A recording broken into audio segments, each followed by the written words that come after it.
Assalamualaikum warahmatullahi wabarakatuh.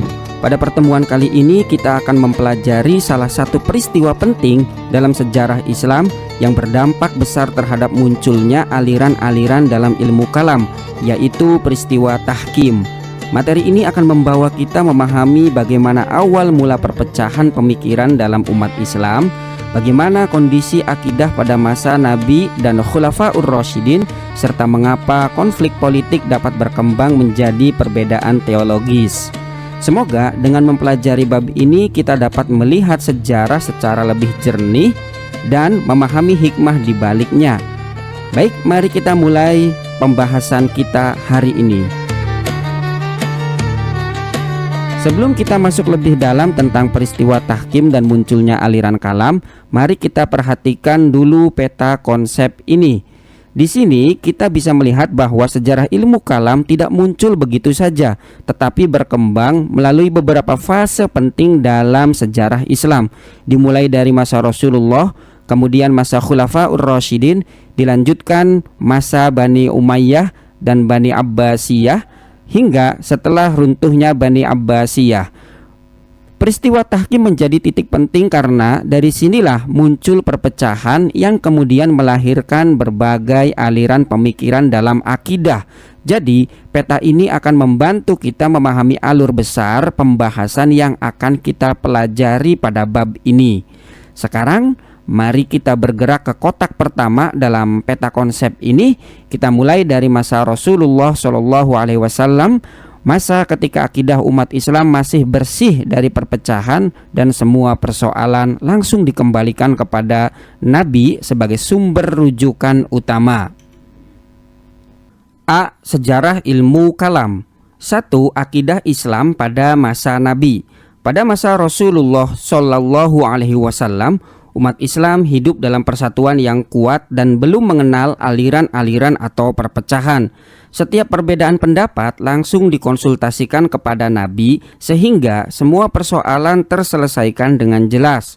Para sahabat dilarang memperdebatkan hal-hal yang berpotensi menimbulkan perpecahan seperti masalah takdir. Corak akidah saat itu bersifat tunggal dan tidak terjadi perselisihan pemahaman.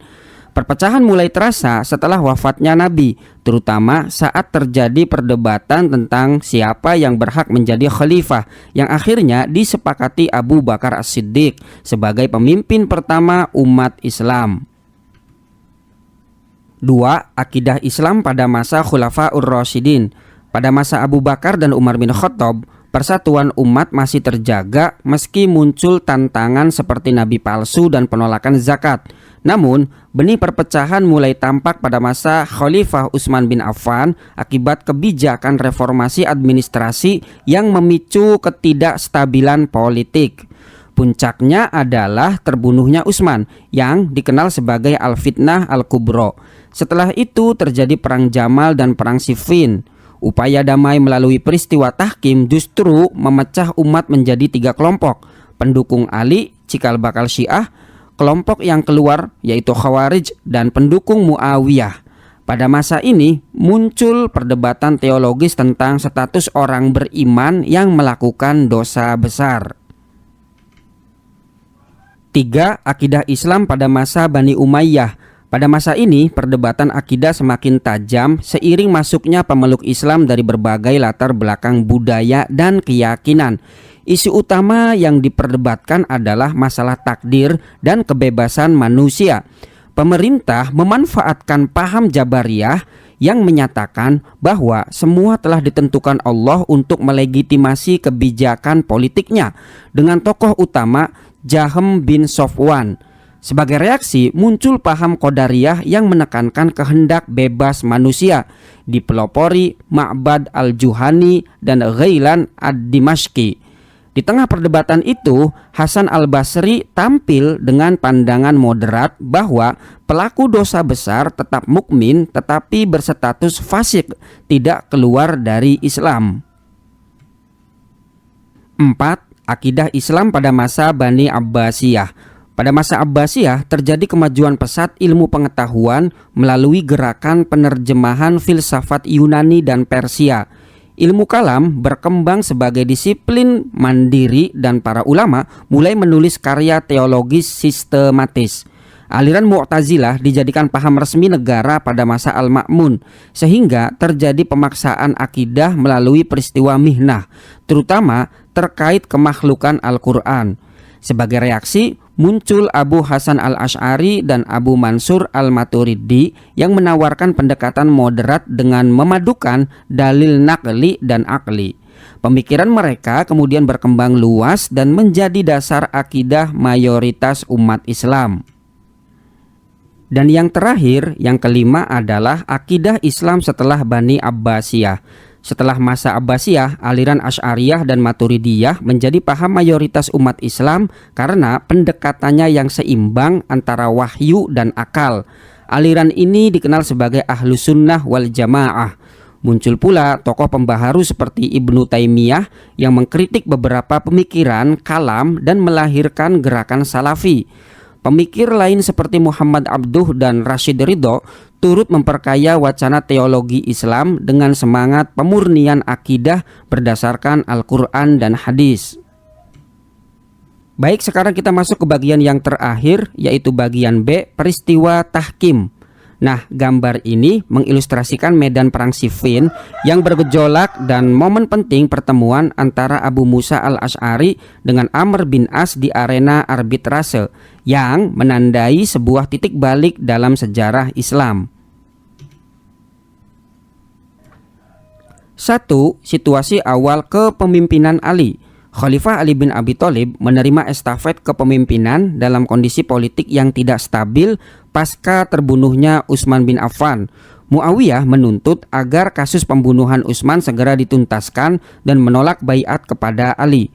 Ketegangan ini memuncak hingga terjadinya perang Siffin antara kedua belah pihak. Kemudian yang kedua, proses tahkim atau arbitrase. Tahkim atau arbitrase adalah proses penyelesaian sengketa kepada pihak ketiga. Saat pasukan Ali hampir meraih kemenangan, pihak Muawiyah mengusulkan perundingan damai. Ali akhirnya menerima usulan tahkim atas desakan pasukannya. Perundingan dilakukan di Daumatul Jandal dengan wakil Ali yaitu Abu Musa al-Asy'ari dan wakil Muawiyah Amr bin As. Namun, keputusan yang seharusnya mendamaikan justru dimanipulasi melalui strategi politik. Dan yang ketiga adalah dampak peristiwa tahkim. Tahkim menyebabkan umat Islam terpecah menjadi 3 golongan. Pendukung Ali cikal bakal Syiah, dan yang kedua kelompok yang keluar dari barisan Ali atau Khawarij, dan pendukung Muawiyah. Perpecahan ini tidak hanya berdampak politik, tetapi juga melahirkan perdebatan teologis yang menjadi awal munculnya berbagai aliran dalam ilmu kalam. Nah, dari peristiwa tahkim ini kita belajar bahwa sebuah konflik politik bukan hanya berdampak pada kekuasaan, tetapi juga mempengaruhi arah pemikiran dan persatuan umat. Perpecahan yang terjadi bukan sekedar sejarah, tetapi menjadi pelajaran berharga agar kita lebih bijak dalam menyikapi perbedaan. Sebagai generasi muslim, tugas kita bukan mengulang konflik, tetapi mengambil hikmah dan menjaga persatuan dengan berpegang pada ajaran Islam yang moderat dan penuh kebijaksanaan. Semoga pembahasan ini menambah pemahaman kita tentang sejarah akidah Islam dan memperkuat sikap kita dalam menjaga ukhuwah. Wassalamualaikum warahmatullahi wabarakatuh.